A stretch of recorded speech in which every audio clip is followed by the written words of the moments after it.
on a very similar theme to this poem Samadhi is the chapter in the Bhagavad Gita from which this excerpt is taken. Here and now, Arjuna, behold united in my cosmic body all the worlds, all that moves or is unmoving, and all that you desire to behold. You cannot grasp my vision with mortal eyes, however. Now, therefore, I give you divine sight. Behold my supreme yoga power. With these words, Hari, the exalted Lord of Yoga, revealed to Arjuna his supreme divine form. Were 1,000 suns to appear together in the sky, their brilliance could suggest but dimly the splendor of that exalted being. In that vision did Arjuna behold the vast universe with its endless divisions, all united as one within the form of the God of gods.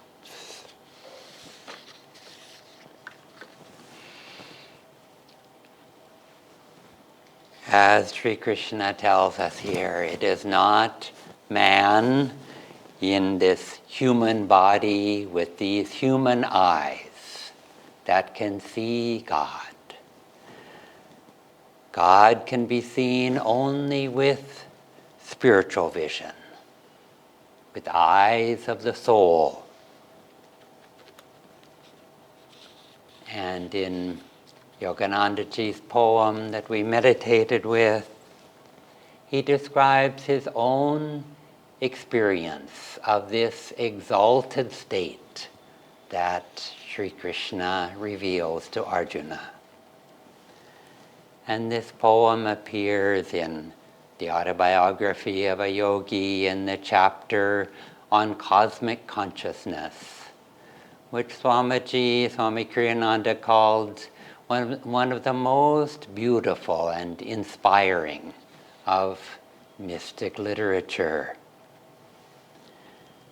And when we take a group on our pilgrimage to Kolkata, we go to the Serampore Hermitage of Sri Yukteswar, where Yoganandaji had this experience of cosmic consciousness.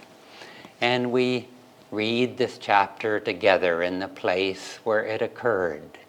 And it just feels so real. And we strive to achieve that consciousness ourselves. I remember in one passage, Guruji talks about being able to see through the boundary wall of the ashram, seeing a cow on the other side. And I see that wall and I feel like I can almost see that cow on the other side. And then after his samadhi, Sri Yukteswar tells his disciple, he says, let's go sweep the balcony floor. And we look up on our pilgrimage and we see that same balcony. The Guru was teaching his disciple balanced living of meditation and activity. The secret of being calmly active and actively calm. We can't see God with mortal eyes. We have to change. And whatever this past year that we have experienced is, it has certainly been a time of change. And we can take now the opportunity to take the best of that change and hold on to it as we move forward into greater outward activity. The period of the greatest flowering of Islamic art happened when there was a lot of restrictions as to just what could be expressed, that one couldn't express human or the forms of humans or animals, and so they had to use form, to use also decorations from nature. And so we see masterpieces like the Taj Mahal, like Humayun's tomb, that just use these very limited elements. It's like a limited palette of colors. And they perfected those forms. And in some places, not even nature could be used, only geometric motifs. And even given that limited opportunity, they created masterpieces. And so it is, if we focus on a limited form, on limitation, we can perfect that form. We can go deep to the essence of it. And when our outward choices are limited, it makes it easier to go inside, to go deep. And we've had a year of lockdowns and restrictions, but this is not necessarily a bad thing in itself. In astrology, Saturn is said to oppose our desires, to oppose our pursuing our outward plans. It's like this door closes and that door closes, and only this one door remains open. And there's no choices to make. There's only one thing that you're able to do. And this can be a blessing, because it gives us the opportunity to no longer live just on the surface of life, seeking one outward thing after another. Rather, we're forced to go inside and to focus.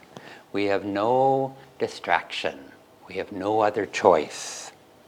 And one-pointedly, given that opportunity, we can seek our divine destiny. A prisoner, in a similar way, is deprived of almost every outward freedom that we take for granted. And being so limited in their choices, we read some amazing and inspiring stories of devotees who have been in prison, and without other opportunities, they were able to go very deep, very focused in their meditation, in their prayer, in serving other prisoners. There is a Renaissance artist, Benvenuto Cellini, and he once was put into a dungeon by the Pope. Evidently, he wouldn't take a commission from the Pope without being paid for it. And in his prison cell, he received daylight, only 1 hour a day.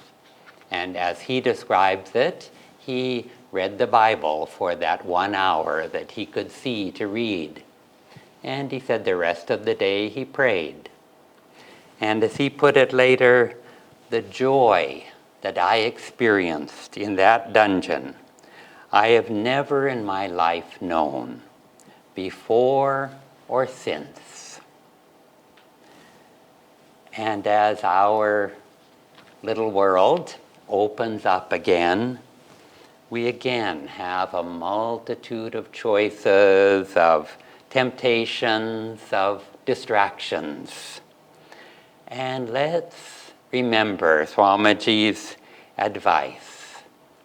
Never let anything take away your inner peace. Make that your bottom line, no matter what. And let's do that in this coming season. Let's focus on our highest destiny the best way that we can. Thank you. Such a beautiful account of Krishna revealing his cosmic form to Arjuna, and also, of course, our Guru's poem, Samadhi, that helps us to understand the kind of consciousness, the direction that we're going. And interesting note that he wrote that poem, Samadhi, on the New York subway. So for all of us that have been using the excuses, I haven't been able to go deep because I need to be in a cave in the Himalayas. Our Guru has given us an example that you can go deep anywhere. And so it's such a beautiful reminder. And he told us to memorize that poem. And I know there are many of us here who have memorized it. But if nothing else, you can memorize little phrases like eternity and I, one united ray, or spotless is my mental sky, below, above, below, ahead, and high above. I mean, don't we want our mind to be spotless in the right way? So Krishna reveals his cosmic form to Arjuna and says, you can't see me with mortal eyes, so let me give you divine vision. And that is what we want to strive for, that divine vision. In the Bible it says, no man hath seen God. And in the Shankya scriptures it says, Ishwar Ashta. God cannot be proved. And it's true, we can't see God, but we know the great saints have seen God. So are we able to see God? I guess it sort of depends how far along we are in that spectrum to becoming a saint. But, God is invisible, but he is not imperceptible. Think of electricity. It's all around us. We can't see it, but we can see what it does. We can see the results from electricity. Think of the wind.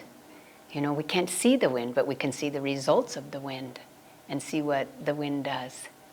And lately, Chika and others have been leading sharing nature experiences in the nearby forest. And Nayaswami Bharat from Ananda Village has been leading it for decades. This helping people to experience the divine in nature. And, just tuning in to God's creation with concentration and an open heart can suddenly allow us to have an experience of God that we didn't think possible. George Washington Carver said, if you love anything enough, it will speak to you. So I'm sure this is one of the exercises they've been doing, like looking at a flower or looking at a bush. And if you love it enough, it will speak to you. And think of in nature, Ramakrishna, when he was 6 years old, he was, I think, laying outside and looking up and saw a flock of white geese flying in the sky, and there were dark storm clouds above them. So that white contrasting, the white nature of geese contrasting with the black clouds, put him into ecstasy. So that nature sparked in his heart that love for God, even though he wasn't seeing God. That nature just opened that perception for him. And Brother Lawrence, 16th century saint from Germany, who's famous for a book that he wrote, actually letters that he wrote that were turned into a book, Practicing the Presence.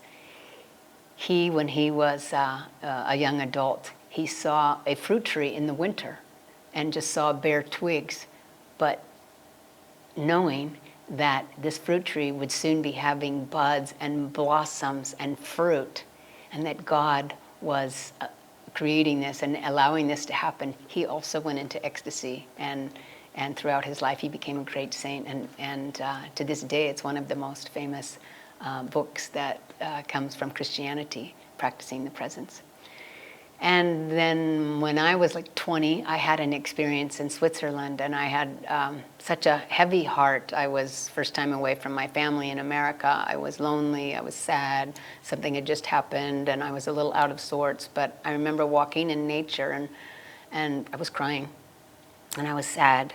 And I just sat down on a rock in a beautiful glen, and there was a waterfall. I could hear the water, little waterfall falling, and just the trees around me, and I had a heavy heart, and suddenly I felt divine love enveloping me like a cloud.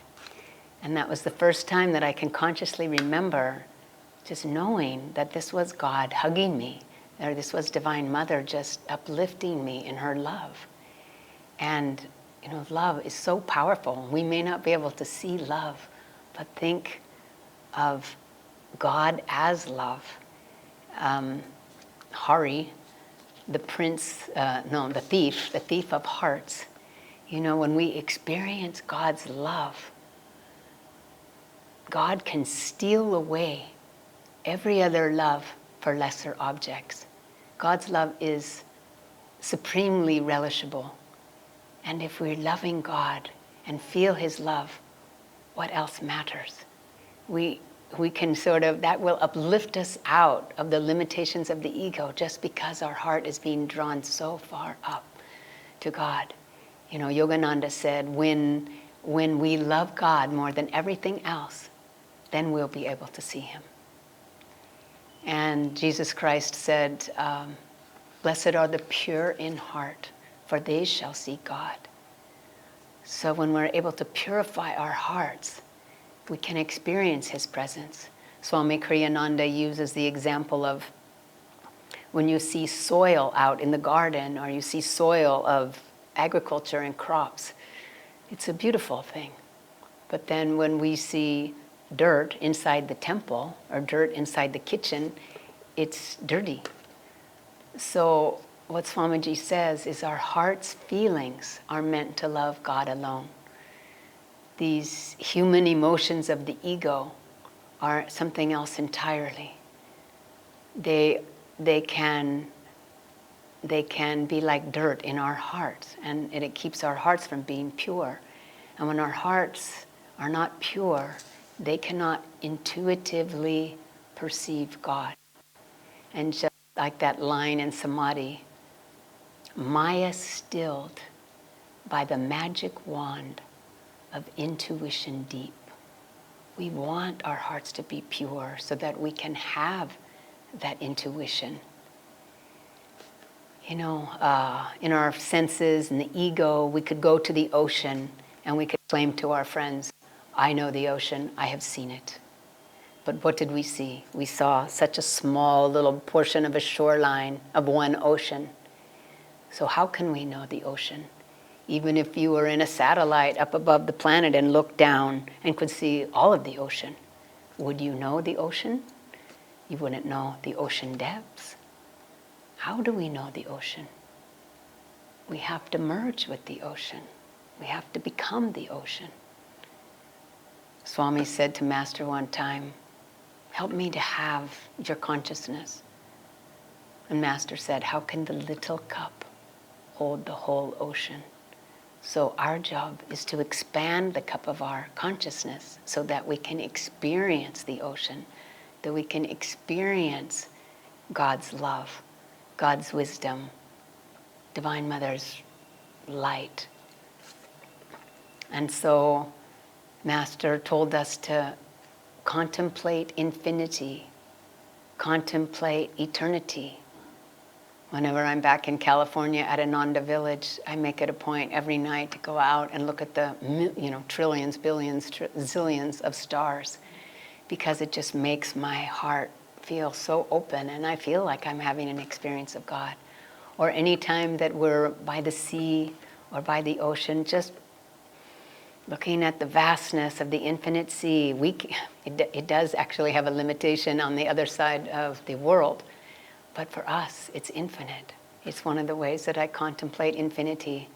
And when we go to Rishikesh, or where I'm sitting by any river, we just think this river is slowly wending itself down to the sea, eternally.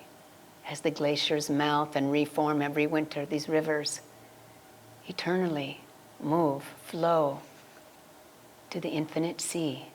And so that's like our lives. We are flowing to that sea of God's love. And how, again, can we can contemplate infinity and eternity, but another way that we can expand our awareness is attuning ourselves to the enlightened master whose consciousness is one with God. That master can give us his own perception of God. So that's why we talk so much about attunement, so that we can experience God's presence. That's the role of the guru to the disciple. Give the disciple the experience of God. And although our spiritual progress may not always seem like a straight line, spiritual progress really isn't a straight line. Sometimes it feels we're moving forward, sometimes it feels like we're falling backwards, or we're just barely treading water.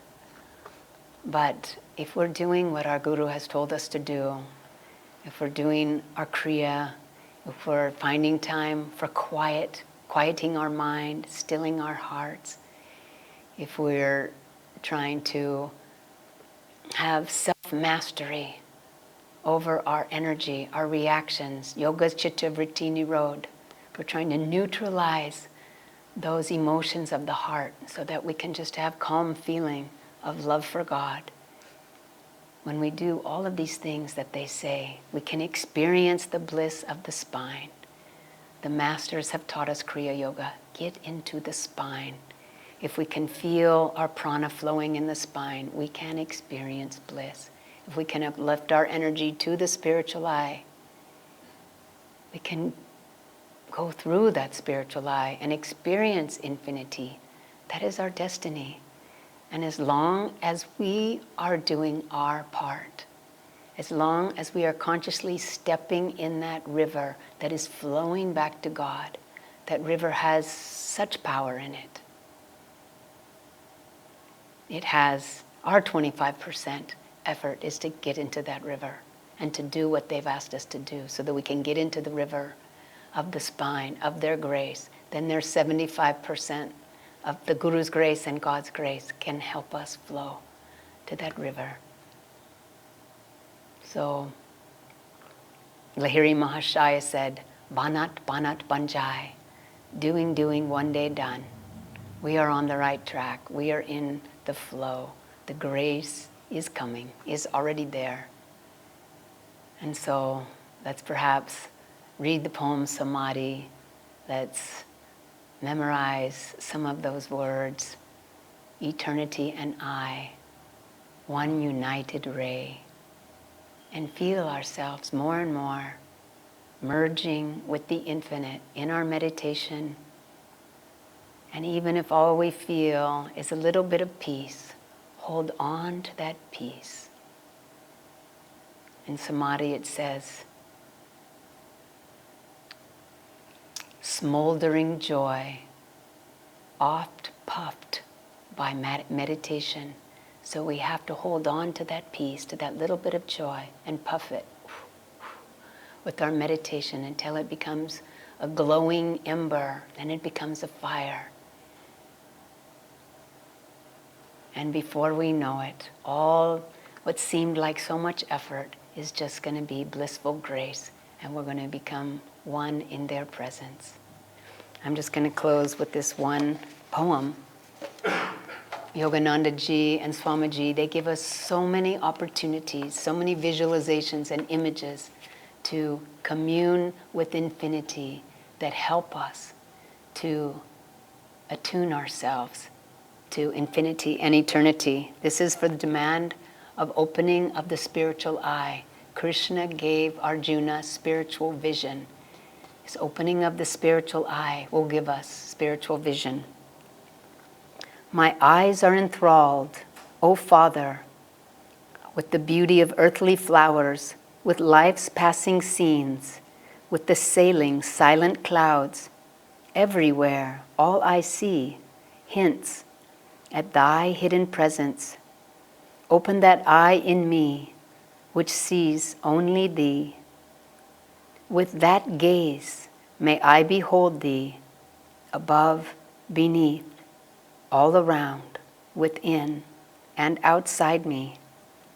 Teach me in all things to see only thee. Open in me that eye which beholds everywhere thy hidden but ever steadily reigning wonder.